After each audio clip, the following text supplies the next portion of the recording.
18 months we've been going through. So thank you. I'll now direct the next question to Shivendu from Meback Consulting, if I may. So as we all know, it's not one thing, but a confluence of events and issues that have complicated the logistics network post-pandemic. So according to you, Shivendu, what has the pandemic affected the most in Indian logistics, and how have supply chain experts navigated this? Yeah. So thanks, Tom, and thanks CII and JLL for inviting me. It's my pleasure to talk here. So now to the questions. So I see this in two aspects, Tom. One is if you look at the macro, right? So pandemic is basically a very high impact, but a low frequency event, right? Events which are high impact but high frequency, you can actually plan it because it's predictable, right? Something which is low frequency, you cannot plan it. And pandemic is not even low frequency, it's probably once in a century kind of event. So when things like this happen, and an equivalent example would be something like an airline accident, which are again very, very rare, but extremely high impact, right?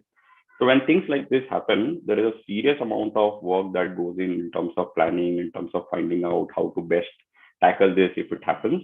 And because it cannot be predicted, you will have to live with a lot of contingencies in the plan. So one of the major things that I am seeing in the industry is the way the risk framework is being developed and how every company, every country is now assessing this risk from a diversification point of view, which is a way to address this, right? So you must be hearing, I mean, all this talks of China plus one to diversifying your capacities across geographies, across countries, working with variety of, if you look at just supply chain as an field, you will look at companies now talking about working with variety of transporters to 3PLs to vendors and geographies and so on, right? So this in many ways has become a risk diversification which needed to be planned, and I think pandemic has kind of made it fairly critical for every company to go through this. So this is more from a macro. If you look at now micro on how did it played out, especially in Indian supply chain, and what really happened and how was the industry adapting to it, right? So two things that happened with pandemic. One was remote, because people could not have stepped out of the homes. And suddenly it killed the supply overnight in some industries, even the demand, right? So what happened with remote is basically it kind of accelerated the automation and digital, right? Because you can't go out and meet people, so you have to do it everything offline.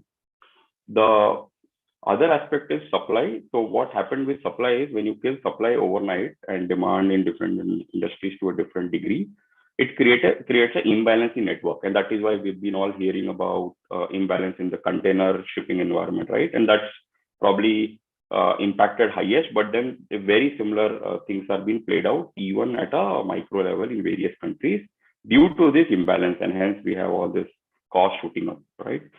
So how did we manage, right? A lot of things probably played out in India, right? From applying a brute force to absorbing higher cost to figuring out alternative jugards, which I think India is fairly well known for.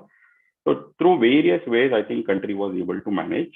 Though the imbalance is still a massive problem, it is still transitional in nature, and we really hope that this kind of gets resolved over a period of time, because it kind of depends also on the third wave and other things. But the other aspect which I mentioned, which is due to remote and hence digital and automation, these are fairly secular trends, right? This is anyway going to continue. Pandemic kind of just accelerated it. So I see a lot of second order, third order effects of this in the supply chain. And if you actually double click this, the remote and therefore digitization. So what happened was a lot of retail went from online retail, right, which was pre-pandemic at best 3 to 4% of total market, went beyond already 6 to 7% and expected to go to 10% very soon, right? So when such a shift happens, and now if you double click this in terms of supply chain, what happens is an offline movement. A lot of the trucks movement used to be, for example, open trucks, tarpaulin driven trucks, whereas if you move it to online, there is a shift to closed trucks, right? So that kind of capacity has now got shifted from open trucks to closed trucks. And similarly, if you look at the shift from offline to online, what is it done to the warehouses is warehouses have now become more from carton warehouses to a unit warehouses. When you talk of unit warehouses, they are effectively a fulfillment center, and you have to actually serve B2C demand, right? So you will see that a lot of demand shifting even here. And further, if you imagine the third order effects and fourth order effects, it is massive. So I see that a lot of changes happened post a pandemic, and a lot of these are permanent in nature, and we are going to see a very, very different supply chain world. We are already seeing it, and we are going to see this exaggerated and pronounced in probably a couple of years from now. Yeah, Shivendu, that's a fantastic, really interesting answer. I mean, one of the things that I love about what's happened is not only have we sort of supercharged our or accelerated a number of years in advance of where we would have been had we not had this pandemic, but also it's raised a huge awareness. Most people now on the street know what a supply chain is. They've heard about it, and I think so. It's been indirectly, it's been rather good